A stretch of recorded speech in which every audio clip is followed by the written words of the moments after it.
and using ovens and dryers extra frequently. That way, when they do begin to grow and cease to leave those other appliances on anymore and begin to use HIDs, there is no substantial increase in the power usage.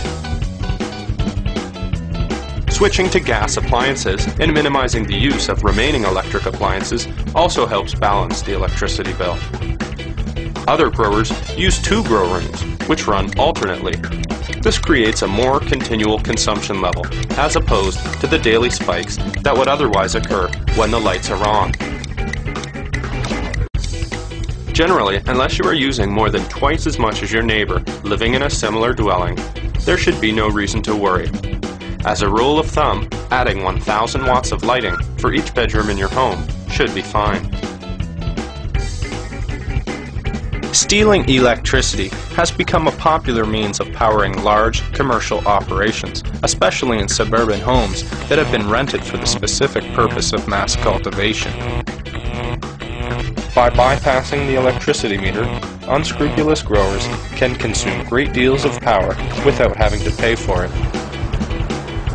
However, stealing electricity is not only unethical and dangerous, but also a good way to get caught. Large discrepancies between the amount of electricity used on a grid and the amount that is properly accounted for by the meters will not go unnoticed.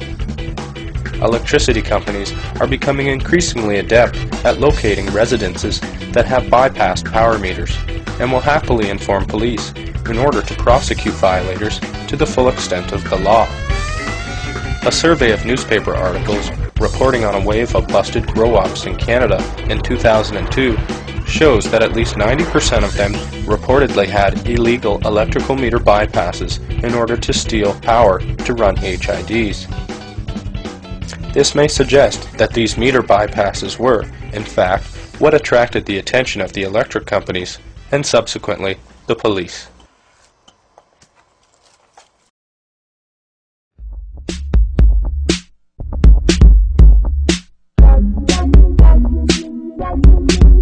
Thermal imaging, also known as FLIR for forward-looking infrared, is a technology which distinguishes heat variations on objects, allowing the user to see by virtue of temperature rather than light.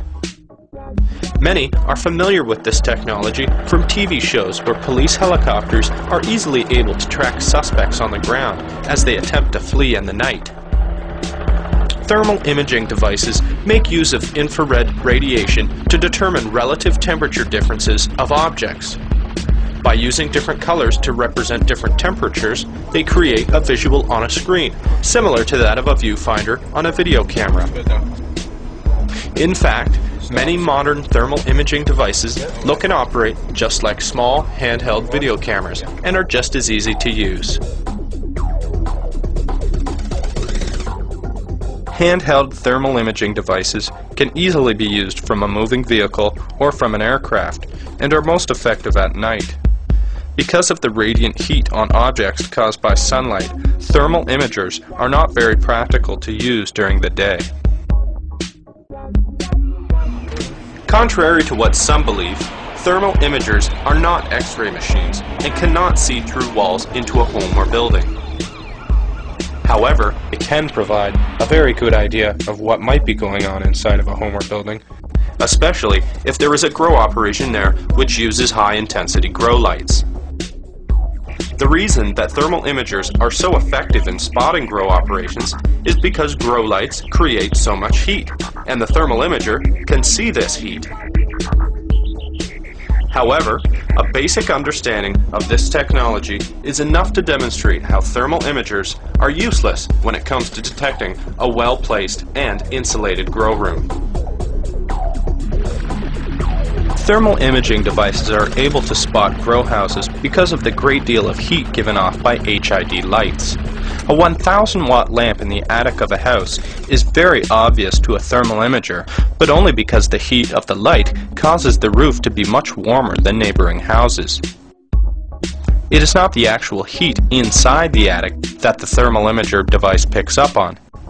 It is the outside surface of the roof, which is warm because of the heat that has transferred through the ceiling to the outside surface of the roof. So the more the roof is insulated, the less heat transfer to the outside surface and the less detectable it will be to the thermal imager. Such insulation, however, would need to be much more intensive than what a regular house would normally have. The problem is that if the insulation effectively eliminates heat transfer to the outer surface, then where does the heat go? The heat has to go somewhere, or else the grow room will become way too hot. There are two hypothetical solutions. One is to diffuse the heat evenly throughout the house so that no one room has a suspicious amount of heat escaping from it.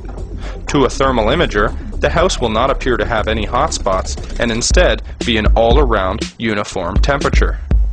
However, unless this causes the house to be a normal, reasonable temperature, especially in comparison to neighboring houses, then the heat loss will still be noticeable and suspicious.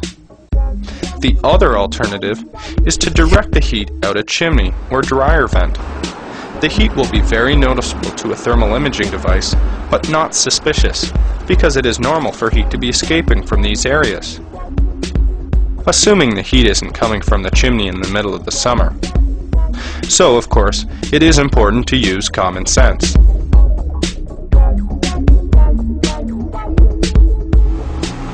Because it might be difficult to construct a grow room in an attic or upper floor bedroom with sufficient insulation to stop heat from transferring outside, it is much better to put the grow room in the basement. Not only will heat transfer not reach the outer surfaces of the building as easily when it comes from the basement, but even when it does, it will often have the resemblance of that from a water heater or furnace. Even better is to build an insulated room within the basement and properly insulate vent ducts where warm air escapes. This way, there is little chance of any heat being transferred to outside surfaces of the home. So then, to sum up, thermal imaging devices do not see the heat inside a building, but rather the heat that transfers to the outer surface of the building. So, by using effective insulation and venting the heat somewhere that it looks reasonable, like out a chimney, dryer vent, or air conditioner exhaust, things will appear normal.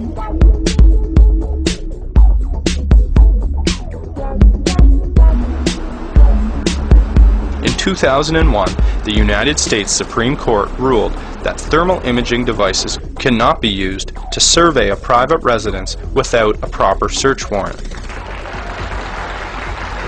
The court concluded that such a search was an invasion of privacy, which is a violation of the Fourth Amendment. This means that if a thermal imager is used on a home in the United States and no warrant was obtained, the evidence is not permissible in court.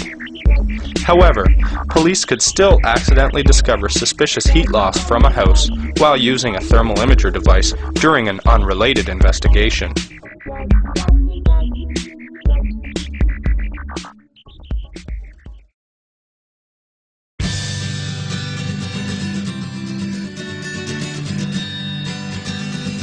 Knowing your rights and the different tactics used by police can help a great deal when it comes to protecting your civil liberties and the privacy of you and your family. Police will use intimidation and lies in order to further their investigations and make arrests. By asserting your rights, you can prevent police officers from abusing their power. Perhaps the most important thing for an indoor grower to know about police and their procedures is that without a warrant, generally, they cannot come into your home. In fact,